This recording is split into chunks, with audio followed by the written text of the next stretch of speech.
של שמחה מבורך היום. יש לך יד ללטף את ראשך, היום אגרום לך סוף סוף לחייך. היום אגרש את העצב מעינייך, אעשה את היום למאושר בחייך. היום תשמעי מה שעוד לא שמעת, אחדש לך חידוש ואדליק לך מבט.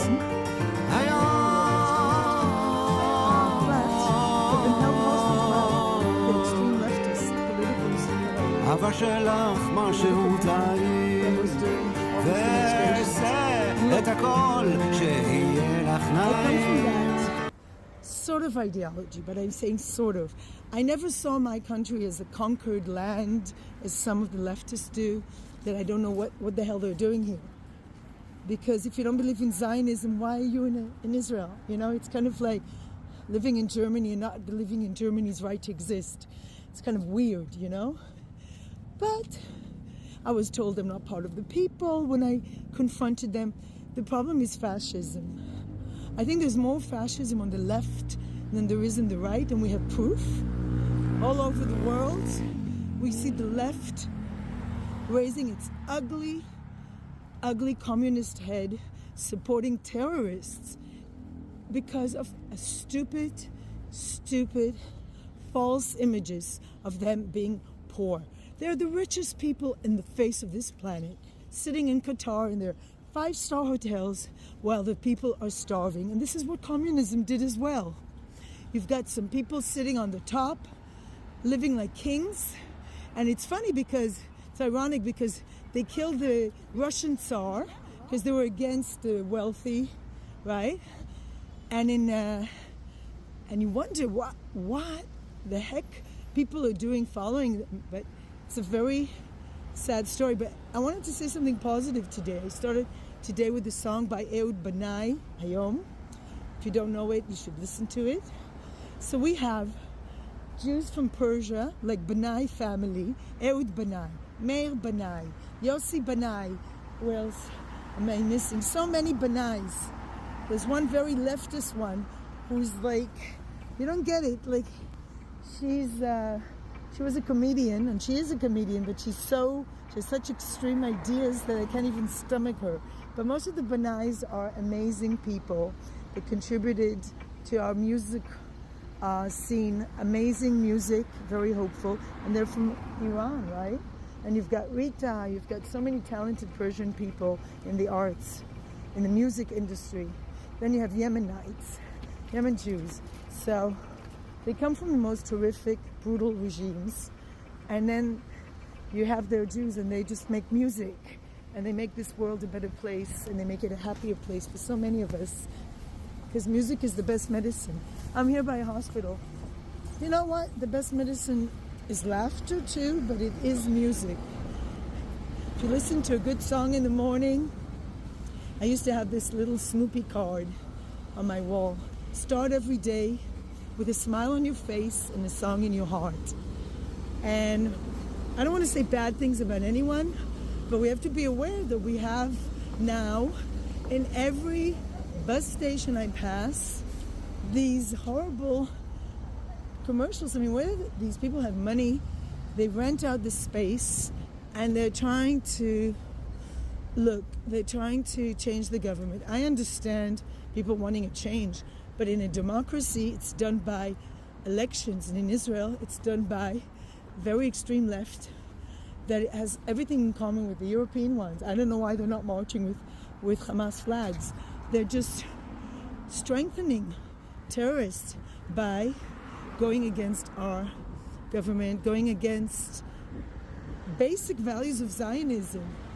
I mean, we have a principal in a Gymnasia Herzliya, in a high school just near here. It was one of the foundations of Zionism. This school is now, he's just took over. He doesn't allow them to, he says they shouldn't go to the army. Then who's going to protect us? Every day, today, I haven't heard in the news so far, but just every day soldiers are killed and they're very young and it breaks your heart. They're like, the reserves ones are also like 30, 32, the oldest, 36, the youngest, 21, 20-year-old people. That what can you say about them? They just finished high school. They just served in the military. What would we do without the army? You know what would happen? There'd be rockets falling down here like we had. Thanks to the army, we are safe. Kids can go to school. And we are taking every precaution. And when you see the tunnels they dug, and all the children killed because they were hiding behind them and shooting from schools and hospitals, and you know that they could have placed those children in the tunnels beneath the earth, and they would have been perfectly safe. They have ventilation, they have everything, they have bathrooms there. It could have been a bomb shelter, and yet they use those tunnels for terror purposes only. So they should be indicted for all those kids killed because they're shooting from their homes, their rockets in their beds held in. So what are you supposed to do? You're supposed to kind of let them shoot rockets at you and kill us? It would be suicide. So the world expects the Jews to commit suicide. And when Masada fell, you can look up the story, I'm not going to go into it. We said, Shenit Metzada lo tipol. Masada will not fall again. Which means we are not going to be in a situation where our backs are to the wall and we don't have choices. And the only choice is to kill yourself. This is what the world wants, because this is what rockets do to you. You don't have a choice. It's horrible to be under a rocket attack. Don't recommend it to anyone. And I think it's time people know this. I think most people are so indoctrinated by the stupid media and the stupid extreme left. And the sad part is that the left is here too, doing the same thing, making us doubt what should be very crystal clear. We're not going to allow them to kill us. And the problem is the left is like, oh, excuse me for living.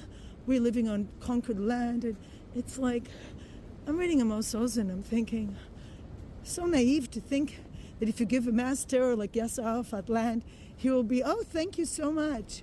And like, what is he going to do? Celebrate Tu B'Shvat? He's going to plant trees? No, he's going to plant terror tunnels. We're all the same.